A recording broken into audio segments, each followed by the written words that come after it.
another episode of The Inside. Very excited today to have Ryan Hurd join me from Caregiver Smart Solutions. Ryan, thanks for taking the time. Hey, Lewis, thank you very much. I appreciate having me on.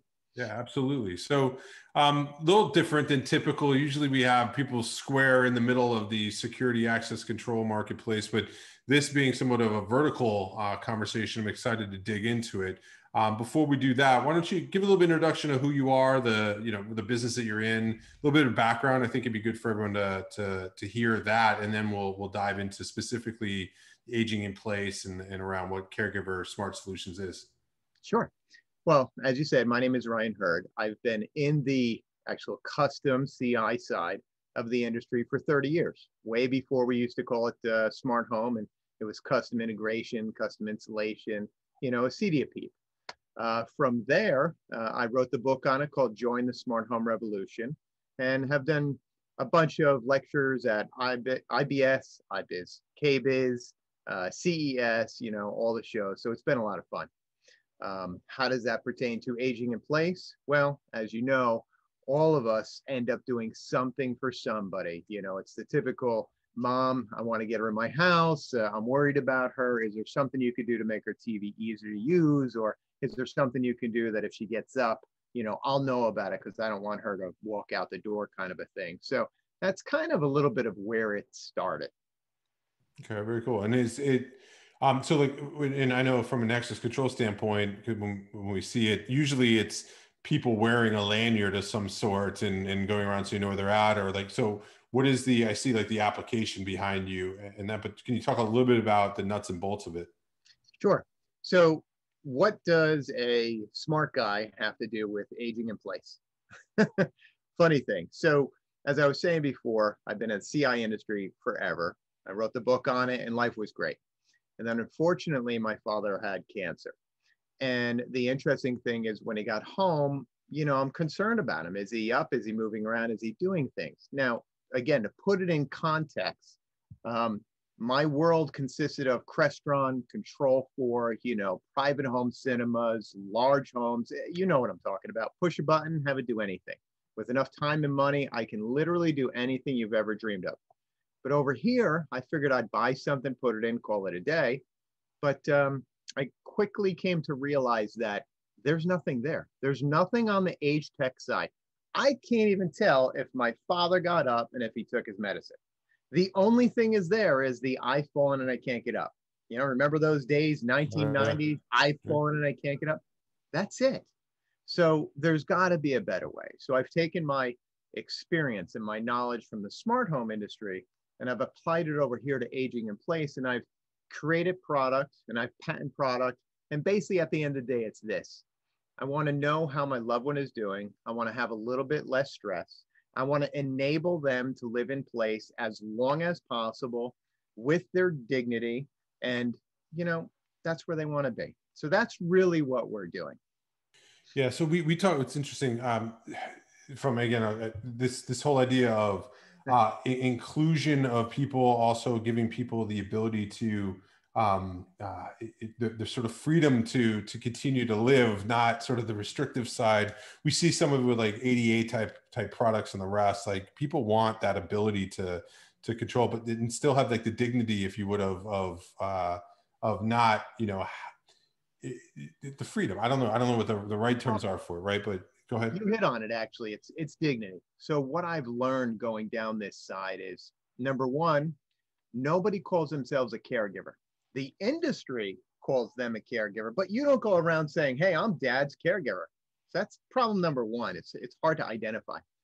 But number two, hey, we never want to say that we're getting older. It's like, hey, congratulations, I'm 29 again. Life's great.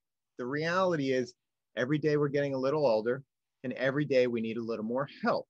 And when we talk about dignity, psychology has a lot to do with us as we're getting older. In other words, we said it before, I've fallen and I can't get up. Well, did you realize that very small group of people actually wear them? And the reason why is, let's face it, they're butt ugly. It's this big ugly thing that hang around their neck. It's literally screaming, hey, I'm old and I need help.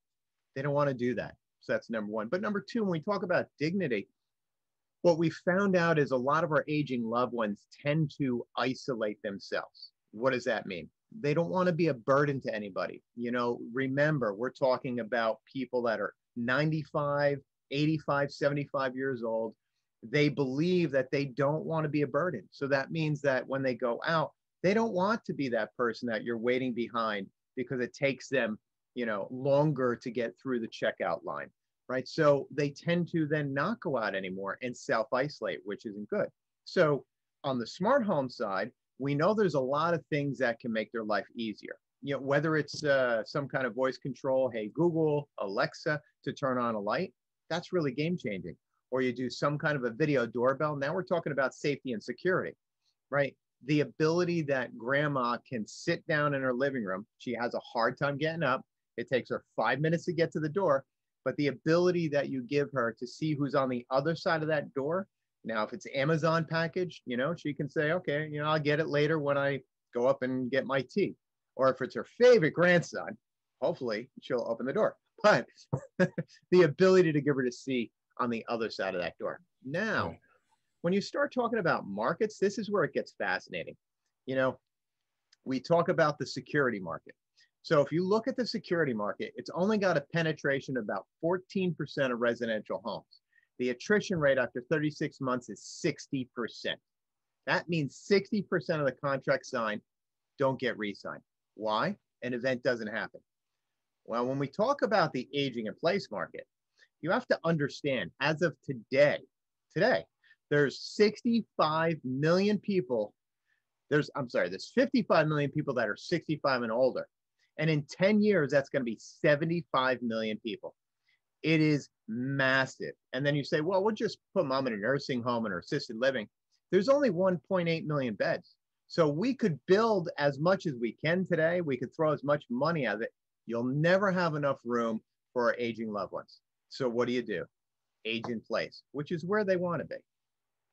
Yeah, and it goes back to too, the I guess the term I was looking for was independence as well. So this allows that to happen, and those numbers are everything we see. I mean, it's this is a large group of people that are going to want that, and if they're anything like my parents, they're going to want their independence, and they're actually they're also not afraid of the technology, I guess. Where when I think about my grandparents, that stuff was like, just get it out of here. I don't want it. Whereas, you know, again, my parents aren't there yet, but when they get there, they're used to using an iPhone. They're used to interacting with Alexa and that. So the adoption seems to already kind of be there. And I want the visibility because it gives me peace of mind too. So like there's this win-win for both sides, I guess.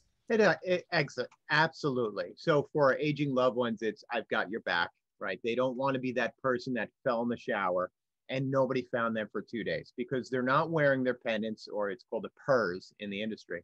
They're not wearing it in their home. It's hard enough to get them to wear it when they leave the home, but at least, you know, you can articulate, Mom, I'm worried about you, God forbid.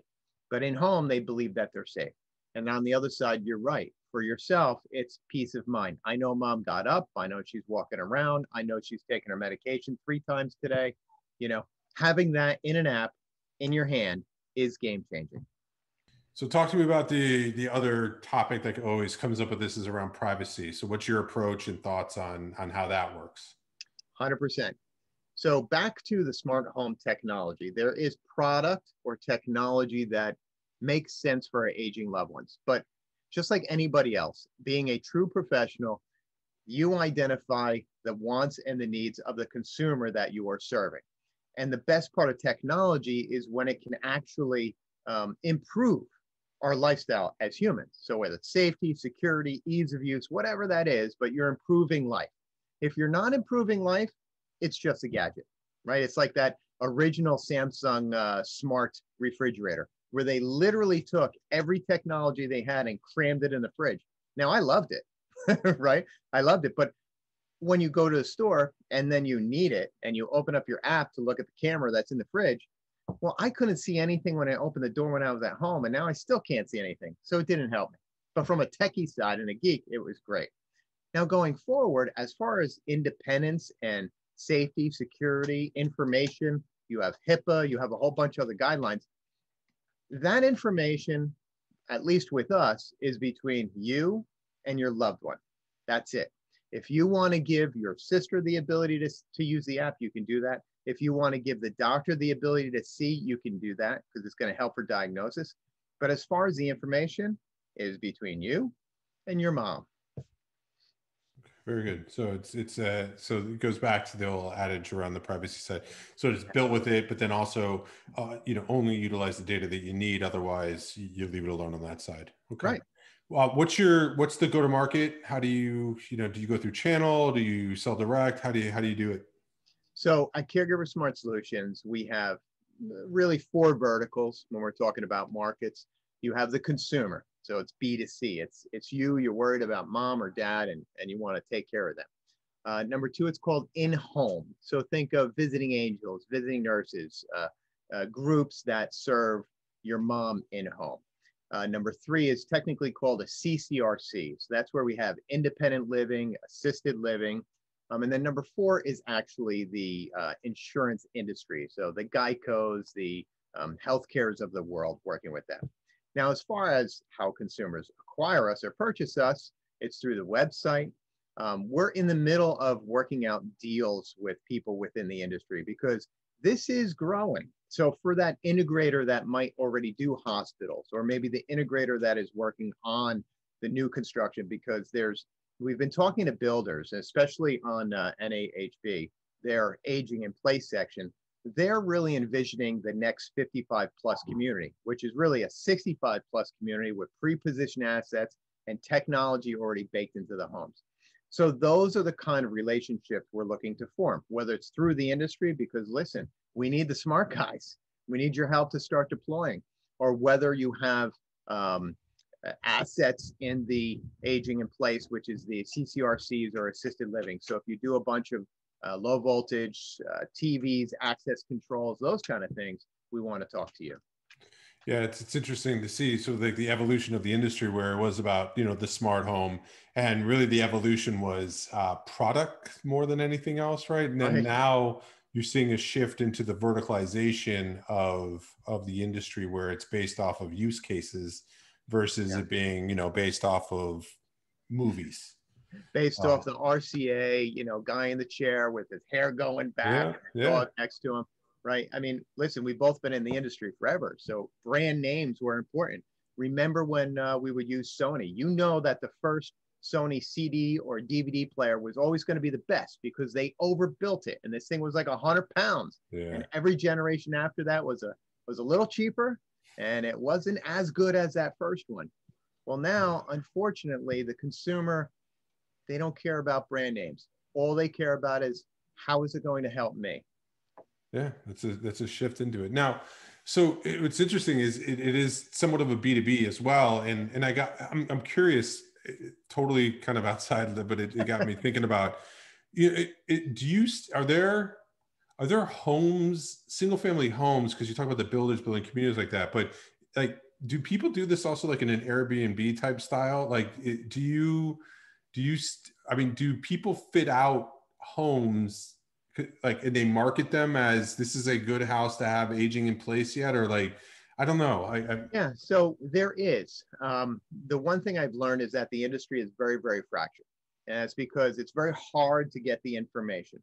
With that said, there's a group of us that's really starting to get that information out there, whether it's myself and Caregiver Smart Solutions, whether it's my friends over at Living in Place Institute. So if you go to livinginplace.org, that's another great way to learn about this. And surprisingly, NKBA is really going forward with the Living in Place Institute. So as far as all designers of kitchens and baths, they're really embracing that home of the future, because guess what? The scenario is this. Our parents love us, and then we go and fly the coop. We have our own families and, buy a house and raise our kids. Well, now our parents start, they're looking at it and saying, okay, we can either remodel a house or we can downsize. Well, if they do a couple of tweaks, they can actually live better, easier, longer in that home just by doing some fundamental things. So that's some things to take a look at. Yeah, it makes me also wonder, multifamily also Yeah, in the way that the multifamily approaches the marketplace, where you hear a lot about it from an apartment standpoint, and then I guess it like quickly bridges over to a retirement home, right, where there's got to be something in between apartments and retirement homes that serve right. this market. Well, it is. So when you look at the market, you have age restricted planned communities. So, for example, there's a place down in Florida called the Villages. Yeah. The Villages have 40,000 single family homes, age restricted 55 and up. So think about that. So that's on the independent living. And then you also have, as I said, CCRCs, which start out as independent living. So think of a campus that on one hand you have independent living, they could be attached, it could be townhouse like, it could be detached. Then you have like an apartment complex, which is assisted living. But again, this is for people that really don't need much help. It's more like a glorified, I mean, you got to see these places. They're pretty awesome. They've got bocce, they've got everything. They've got dining rooms. It's I grew up in gorgeous. Florida. Yeah. Well, you know exactly. Yeah. Florida is the capital of assisted living. Yeah. And then, of course, you have nursing homes. But technology has a place for all of this. Unfortunately, I hate to say it, but we went through COVID. It's this nasty little bug, right? And unfortunately, it hits our elderly loved ones more than really anybody else. So think of it like this: the if you look at it, at least in New Jersey, 50% of all of the unfortunately deaths happen in an assisted living facility. So they have a huge black eye, right? It's the question of when this hit, you took mom out of there, and it's like, all right, mom, I'm going to put her back in. But how are you going to guarantee that my mom is going to be okay? When wearing a mask, social distancing, and increasing disinfecting, how are you going to guarantee mom's going to be okay? Because here's the fundamental problem. Whether mom's in an assisted living facility, mom's living in a townhouse, mom could be living in your family house where you grew up. When she closes that door, it's a black hole. You have no idea what's going on. At Caregiver Smart Solutions, we're trying to give you a little glimpse into that black hole while retaining her independence and dignity. Yeah, no, it's wonderful. It goes into the access care Yeah, category of what we talk about versus access control. It's back to this whole idea about inclusion and utilizing technology for good, if you would, yeah. versus just entertainment. And that, so it's great. So if people want to find out more information, where's the best place to go? Well, you can call me at 888-585-5022, or you can check us out at caregiversmartsolutions.com. And again, for all you guys that are doing that access control in assisted living facilities, well, they also need stuff like this. So you're a technologist. This is just another part of technology. Yeah, no, it goes back to the changing landscape of what a systems integrator looks like and a dealer, Absolutely. and it's in branching out beyond sort of just the traditional. But and I'm sure there's plenty of people that do it. So Ryan, thank you very much. I really appreciate you giving us a glimpse into an area that is only going to grow even more, and Absolutely. I appreciate you taking the time to do that. So thank you.